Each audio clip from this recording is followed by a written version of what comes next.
तो hi hello class 11th वालों। तो आइए आज हम लोग देख लेते हैं आपकी वार्षिक परीक्षा 2024-25 यानी 2025 का हिंदी का पेपर, और देख लेते हैं कि आप लोगों ने कितने सही आंसर किए हैं। तो आइए जल्दी से देख लेते हैं, ठीक है। और ये आज ही का पेपर था हमारा, 3 फरवरी का था, ठीक है। तो आइए देख लेते हैं 3 फरवरी के पेपर में आप लोगों ने हिंदी के पेपर में कितने आंसर सही किए हैं।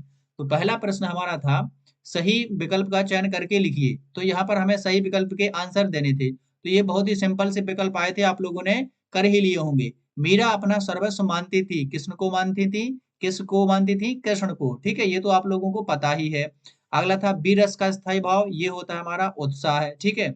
अगला क्वेश्चन यहाँ पर है हमारा, मियां नरसुद्दीन शब्द चित्रण लिया गया है। तो ये लिया गया है भाई साहब हम हसमत से। किससे लिया गया है? हम हसमत से। शब्द शक्ति कितने प्रकार की होती है? तो भैया 3 प्रकार की होती है, अभिधा, व्यंजना और लक्षणा। कौन कौन से? अभिधा, व्यंजना और लक्षणा।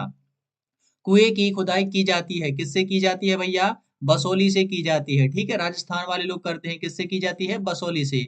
अगला छठवां है, किसी भी फिल्म या धारावाहिक की कथा को क्या बोलते हैं? तो उसको बोलते हैं पटकथा, ठीक है। अगले देख लीजिए, अगले आ जाते हैं हमारे यहाँ पर खाली स्थान, रिक्त स्थानों की पूर्ति कीजिए। तो कबीर, इसमें तो विकल्प भी दिए गए हैं। तो कबीर किस धारा के कवि हैं? तो निर्गुण धारा के कवि हैं, ठीक है। किस धारा के कवि हैं? निर्गुण धारा के। काव्य में बिंब को क्या माना जाता है? तो ये माना जाता है शब्द चित्र। क्या माना जाता है? शब्द चित्र। अगला है गलता लोहा एक, ये कहानी है कि निबंध है? तो ये है भाई साहब कहानी। क्या है? कहानी। अगला है ऐसे शब्द जो क्षेत्र विशेष में बोले जाते हैं उनको क्षेत्रीय शब्द कहते हैं। क्या बोलते हैं? क्षेत्रीय शब्द कहते हैं। अगला है कलाओं का स्वर्ण युग किसको माना जाता है? तो ये माना जाता है गुप्त काल को। किसको माना जाता है? गुप्त काल को। ऑल इंडिया रेडियो की स्थापना किस सन में हुई? तो 1936 में। कब हुई? 1936 में। अब आ जाते हैं हमारे सत्य सत्य, प्रश्न नंबर तीसरा। तो सत्य सत्य लिखना है। तो पहला है सबसे खतरनाक होता है हमारे सपनों का मर जाना। यस, ये बिल्कुल सही बात है। तो ये सत्य है, जब हमारे मन में कोई सपना होता है और वो मर जाता है तो वो ही हमारे लिए सबसे खतरनाक बात होती है। महाकाव्य में संपूर्ण जीवन का चित्रण होता है, बिल्कुल भाई साहब सत्य होता है। अगला गोदान प्रेमचंद जी की रचना है, बिल्कुल सत्य, सारे सत्य ही हो रहे हैं। संक्षेपण का अर्थ विस्तार होता है, तो ये भैया असत्य होता है, ठीक है। विस्तार नहीं होता है, छोटा होता है। ऑलो आंधारी मूलतः पंजाबी में लिखी गई है, बिल्कुल भाई साहब ये लिखी गई है पंजाबी में। अगला डायरी नितात अंतरंग रचना है, बिल्कुल भाई साहब ये हमारे अंदर की रचना ही होती है, हमारे जो मन में विचार आते हैं हम लोग वही लिखते हैं। तो ये केवल इसमें हमारा चौथा असत्य है, बाकी सारे के सारे सत्य हैं। अब यहाँ पर कौन सा है भाई साहब हमारा? तो ये है क्वेश्चन नंबर 4, सही जोड़ी मिलान कर लिखिए। तो चिराग मैसर नहीं है, तो चिराग मैसर नहीं है, इसकी जोड़ी मिलेगी हमारे छठवें वाले से, यानी कि छा छत्ता वाले से, यानी कि पहली वाली की होगी सबसे लास्ट वाली, ठीक है। अगला धरती, तो धरती भाई साहब ये किसकी रचना है? त्रिलोचन की, तो ये हो जाएगा हमारा दूसरा वाला। अगला रौला छंद में 24 मात्राएं होती है, तो ये हो जाता है बिल्कुल तीसरा वाला। तो इसने जिसने भी ये मिलाए हैं सारे सही मिलाए हैं। रजनी, तो रजनी कविता है भाई साहब ये किसकी? मन्नू भंडारी की। ये बढ़िया सी लेसन है ये, ठीक है, आप लोगों ने पढ़ा ही होगा। ये हो जाएगा मन्नू भंडारी। रचना के आधार पर वाक्य कितने प्रकार के होते हैं? तो 3 प्रकार के होते हैं। कितने प्रकार के?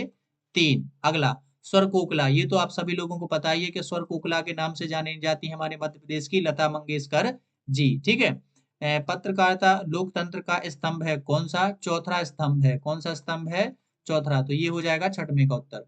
तो ये थे बढ़िया सही जोड़ियां वाले उत्तर। अब देख लीजिए यहाँ पर प्रश्न नंबर 5वां। प्रश्न नंबर 5 में हमसे क्या कहा गया है? निम्न प्रश्नों के एक एक वाक्य में उत्तर लिखिए। तो हमें एक एक वाक्य में यहाँ पर इनके उत्तर लिखना है, ठीक है। तो पहला है कि कवि ने कुम्हार को किसका प्रतीक माना है? तो इसने सही लिखा है ईश्वर का प्रतीक माना है। अगला काव्य की शोभा बढ़ाने वाले तत्व क्या कहलाते हैं? तो अलंकार कहलाते हैं। क्या कहलाते हैं? अलंकार, ठीक है। मैं बोलते जा रहा हूँ। अगला लॉर्ड कर्जन ने भारत के किस प्रांत का विभाजन किया? तो भाई साहब बंगाल प्रांत का विभाजन किया। अगला फीचर फिल्म पाथेर पांचाली किस सन में प्रकाशित हुई थी? तो ये हुई थी भाई साहब 1955 में। कब हुई थी? 1955 में, ठीक है। अगला क्वेश्चन क्या है? निपात किसे कहते हैं?